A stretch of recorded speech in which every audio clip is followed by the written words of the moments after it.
নমস্কার বন্ধুরা, নাই উড়ান চ্যানেলে সবাইকে স্বাগত। আজকে আমরা ক্লাস 7-এর ইংলিশের মডেল অ্যাক্টিভিটি টাস্ক সলভ করব, যেটা নতুন স্কুল থেকে দিয়েছে।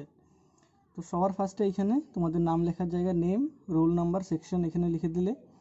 Read the following passage and answer the questions given below. এই প্যাসেজটা পড়তে হবে আর এই প্যাসেজের উপরে ভিত্তি করে কিছু প্রশ্ন এখানে দেওয়া রয়েছে, সেগুলোর উত্তর দিতে হবে। সবার ফার্স্টে তাহলে এটার মানেটা পড়ে নিই। We would find a hammer for him. আমরা একটি হাতুড়ি পেলাম তার জন্য, মানে আঙ্কাল পজারের জন্য। And then he would have lost sight of the mark he had made on the wall. কিন্তু হাতুড়ি পাওয়ার পর কি হলো, সে যে দেয়ালে একটা চিহ্ন করেছিলেন বা করেছিল, সেই চিহ্নটা উনি হারিয়ে ফেললেন, যেখানে মানে পেরেকটা পুঁততে হতো। Where the nail was to go in, যেখানে পেরেকটা পুঁততে হতো। Each of us had to get up on the chair beside him. এক এক করে প্রত্যেকেরই আমাদের তার পেছনে চেয়ারে উঠে দেখতে হতো him and see if we could find it, যে আমরা সেই যেখানে মার্ক করা ছিল পেরেকটা যেখানে পুঁততে হবে সেই মার্কটা পাই কি না। We would each discover it in a new place. আমরা সবাই নতুন নতুন জায়গা বলতাম যে এই মার্কটা এইটা হয়, এটা হয়তো এটা, মানে অনেকেই, মানে যত লোক আছে তত লোকেই আলাদা আলাদা ডিফারেন্ট মার্ক বলছে, এটা না এটা না এটা না। And he would call us all fools. আর এই জন্য সে আমাদের কি বলতেন, আঙ্কাল পজার কি বললেন, মূর্খ। ফুলস মানে মূর্খ। Trying to reach A point 3 inches beyond what was possible for him to reach.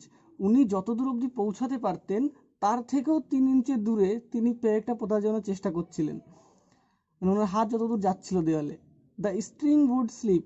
এমনি কি হলো, যে স্ট্রিং মানে সুতোটা ছিল সেটা সেখান থেকে সেটা পিছলে গেল। And down he would slide on the piano. আর আঙ্কাল পজার পিয়ানোর উপরে পড়ে গেলেন।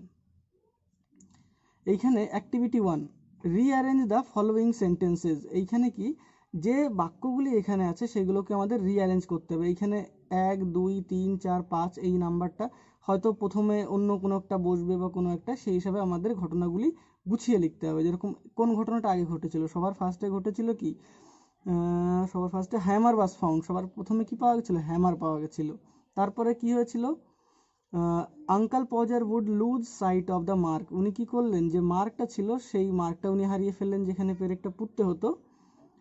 তারপর কি হলো, each of us would discover a new place. না, everyone has to get up on the chair. সবাইকে চেয়ারে উঠতে হতো ওনার পিছনে দাঁড়িয়ে মার্কটা খোঁজার জন্য।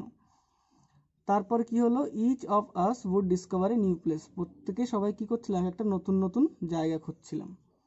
The hammer was found. তারপরে এটা গেল, he fell on the piano. লাস্টে কি হয়েছিল, উনি পিয়ানোর উপর পড়ে গেলেন। ওকে, এরপরে কি অ্যাক্টিভিটি 2। অ্যাক্টিভিটি 2তে কি বলছে, যে অ্যান্সার দ্য ফলোয়িং কোশ্চেন্স। এইখানে যে প্রশ্নগুলো দেওয়া আছে এইগুলোর উত্তর দিতে হবে। Why was it necessary for each of them to get up on the chair beside him. সবাইকে আঙ্কেল পজারের পিছনে চেয়ারে উঠতে হলো কেন, তার কারণটা হলো কি, আঙ্কাল পজার, এইখানে দেখো উত্তরটাও কিন্তু এখানে দেওয়া আছে। Uncle পজার would have lost sight of the mark he had made on the wall where the nail was to go in. চলো তাহলে এটা লিখে দিই এইখান থেকে।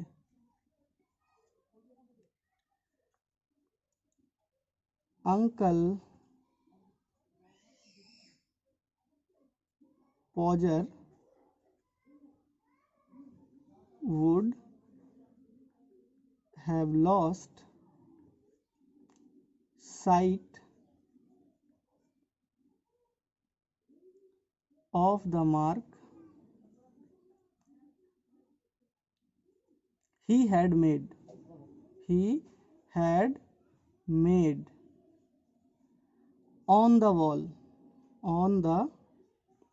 he had made on the wall where the nail was to go in. where the nail মানে পেরেক was to go in, ব্যাস এইটুকুই উত্তর। এই জন্য সবাইকে চেয়ারে উঠতে হয়েছিল ওনার পেছনে। Why did uncle consider each of them to be fools? Uncle Podger সবাইকে মূর্খ কেন গণনা করছিলেন বা কেন মানছিলেন ওদের সবাইকে মূর্খ, কেন কি, সবাই আলাদা আলাদা জায়গা খুঁজে দিচ্ছিল ওনাকে পেরেকটা পোতার যে মার্কটা ছিল। Because, why did uncle consider, uncle considered each of them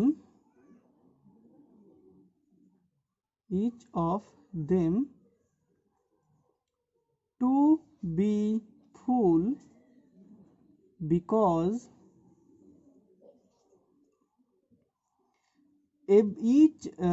everyone by each one, because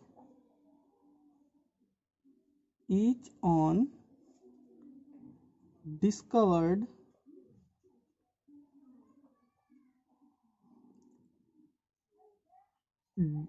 it in a new places, discovered the mark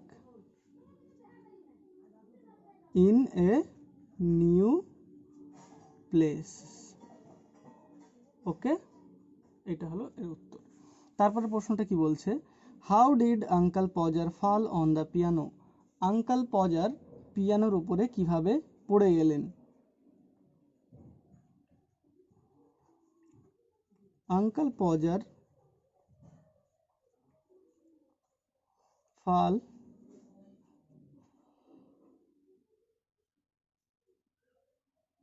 on the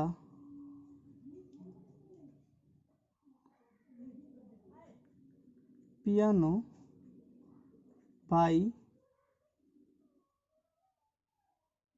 slipping the string পড়ে যাওয়ার জন্য, স্লিপ খাওয়ার জন্য উনি পড়ে গেছিলেন। তারপরে আমাদের কি বলছে, অ্যাক্টিভিটি 3। অ্যাক্টিভিটি 3তে বলছে কি, underline the nominal compounds in the following sentences. এই যে বাক্যগুলি দেওয়া আছে ABCD, এর মধ্যে যে নমিনাল কম্পাউন্ডসগুলো আছে সেগুলো আন্ডারলাইন করতে বলেছে। নমিনাল কম্পাউন্ডস কোনো কঠিন জিনিস না, দুটো ওয়ার্ড বা দুটো নাউন মিলে একটা নমিনাল ওয়ার্ড বা কম্পাউন্ডস তৈরি হয়। যেরকম এখানে দেখো, since it is raining you should wear a raincoat. যেহেতু এখন বৃষ্টি হচ্ছে তোমার রেনকোট পরা উচিত। এইখানে রেন আর কোট মিলে যে ওয়ার্ডটা তৈরি হয়েছে এটা হলো নমিনাল কম্পাউন্ডস। দ্বিতীয় সেন্টেন্সে দেখি, do you know how to use the washing machine? তুমি কি জানো ওয়াশিং মেশিন কিভাবে ইউজ করতে হয়? এইখানে ওয়াশিং মেশিন যে ওয়ার্ডটা এটা হলো nominal compounds. Never West drinking water, কখনোই পানীয় জল অপচয় করো না। এখানে ড্রিঙ্কিং ওয়াটারটা হলো আমাদের nominal compounds. There is not a single oil pump in our area, এখানে অয়েল পাম্পটা হলো আমাদের নমিনাল কম্পাউন্ডস। তারপরে কি বলছে, এটা হলো লাস্ট, যে write the summary of the given passage. এইখানে যে প্যাসেজটি দেওয়া রয়েছে এটার একটা সামারি লিখতে হবে তোমার নিজের ভাষায়। সামারিটা কি বলছে, দ্য কনস্টেবল কেম, কনস্টেবল আসলো, he took me by the hand and pushed me out, সে আমার হাত ধরে বাইরে নিয়ে গেল বা ঠেলে দিল। My luggage was also taken out, আমার জিনিসপত্র মানে বাইরে নিয়ে আসলো। I refused to go to the other compartment, আমি অন্য বগিতে বা অন্য কম্পার্টমেন্টে যাওয়ার জন্য মানা করে দিলাম। কম্পার্টমেন্ট ট্রেনের হয়, এখানে ট্রেনের সম্বন্ধে বলা হচ্ছে। And the train steamed away, আর ট্রেনটি কি হলো, চলে গেল। I went and sat in the waiting room, আমি গেলাম আর কোথায় গিয়ে বসলাম, ওয়েটিং রুমে, প্রতীক্ষালয়ে। Keeping my hand bag with me, শুধু আমার সঙ্গে আমি আনলাম আমার হাত ব্যাগ। Leaving the other luggage where it was, অন্য লাগেজগুলোকে ওইখানেই রেখে দিলাম যেখানে এটা পুলিশটা নামিয়ে রেখে দিয়েছিল। The railway authorities had taken charge of it, রেলওয়ের যে কেউ ছিল সে এই জিনিসটার দেখাশোনার জন্য দায়িত্ব নিল। এইবার আমাকে উত্তরটা লিখতে হবে নিজের ভাষায়, সামারিটা। তাহলে চলো সামারিটা লিখে নিই। এইখানে আমি যদি লিখি, a police constable, a police constable came and took the, আসলো, came and took the passenger. ওই আই এইখানে আমি ছিলাম, সে হলো প্যাসেঞ্জার একজন, সে তার নিজের ভাষায় বলেছে, আমি এখন আমার ভাষায় লিখছি। Took the passenger out of the train compartment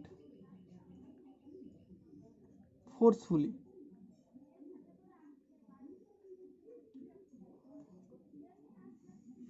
আর তারপরে সেই কনস্টেবল তাকে বলল কি গিয়ে অন্য কম্পার্টমেন্টে বা বগিতে উঠতে। Then the constable asked the passenger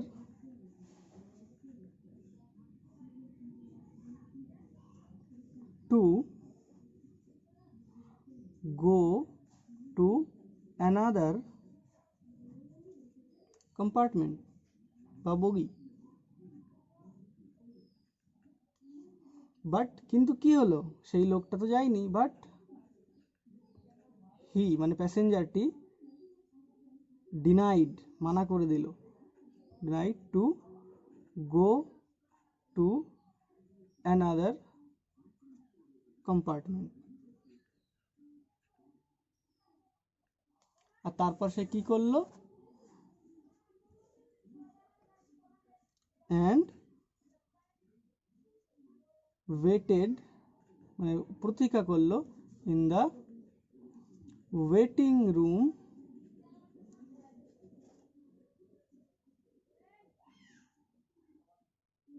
only with his handbag and kept বা left বা রেখে দিল all the other luggages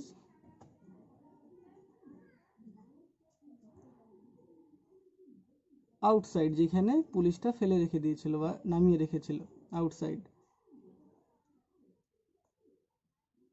A railway authority বা এ railway person, A railway authority took care of it, took care of it মানে ওই লাগেজগুলোর দায়িত্ব নিল। তাহলে আমাদের ভিডিওটা আজকে এখানে শেষ হচ্ছে। অন্য সাবজেক্টের ভিডিও আমরা খুব শীঘ্রই আপলোড করব। ধন্যবাদ।